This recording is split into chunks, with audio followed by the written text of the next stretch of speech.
જે છે આપનું નામ શું છે અને જે કે ઘણા સમયથી લોકો રાહ જોઈ રહ્યા હતા એનો આજે સુખદ અંત આવ્યો છે, શું કહીશું?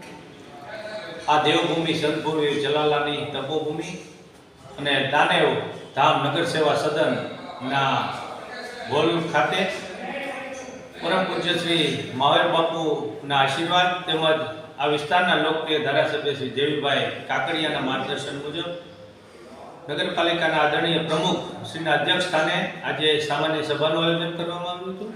એમાં ચલાલા શહેરના સર્વાંગી વિકાસ થાય અને ચલાલા શહેરના તમામ સભ્યો 24 સભ્યોએ સૂચવેલા કામો ચલાલા શહેરના છેવાડાના વિસ્તારના પણ કામો થાય તેમજ ચલાલા શહેરને આગામી સમયમાં સીસીટીવીથી સજ્જ કરવામાં આવશે।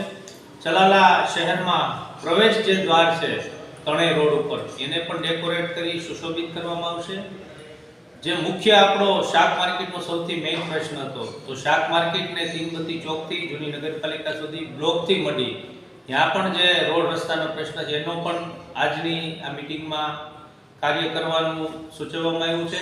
તેમજ ભીમનાથ મંદિરની સામે જે જૂનું સર્કલ છે આપણે દાનેવ સર્કલ એને પણ રિનોવેટ કરી અને નવું સર્કલ બનાવવાનું પણ આજે ઠરાવવામાં આવ્યું છે। તેમજ ભૂગર્ભ ગટરના જે પણ પમ્પિંગ સ્ટેશનોના જે પ્રશ્નો તો અમારા સભ્યો અમારી ટીમે જે સૂચવેલા જે કામો તો તમામ સભ્યોની હાજરીમાં સર્વાનુમતે આજે મંજૂર કરવામાં આવ્યા છે। તેમજ એક જે પ્રશ્ન કારોબારી સમિતિનો છે એમાં પણ અમારી પાર્ટીએ કારોબારી સમિતિના ચેરમેન તરીકે જયશ્રીબેનનું નામ નિયુક્ત કર્યું હોય પણ નિયુક્તિ જે બાકી હતી એ આજે તમામ સભ્યોના સાથ અને સહકારથી વોર્ડ ચલાલા શહેરના 6 વોર્ડ હોય તો 6 વોર્ડમાંથી એક સભ્યની કારોબારી સમિતિમાં પણ સર્વાનુમતે નિમણૂક કરવામાં આવી છે। ટોટલ 7 સભ્યોની કારોબારીની સમિતિની પણ આજના દિવસે નિમણૂક કરવામાં આવી। તેમજ આઇકોનિક રોડ જે બનાવવાનો હોય તો આ દાન મહારાજની તપોભૂમિ હોય તો દાન મહારાજની જગ્યામાં જવાના માર્ગે આઇકોનિક રોડ બનાવો એવું પણ સર્વાનુમતે સૌ સભ્યોએ સૂચન કર્યું છે।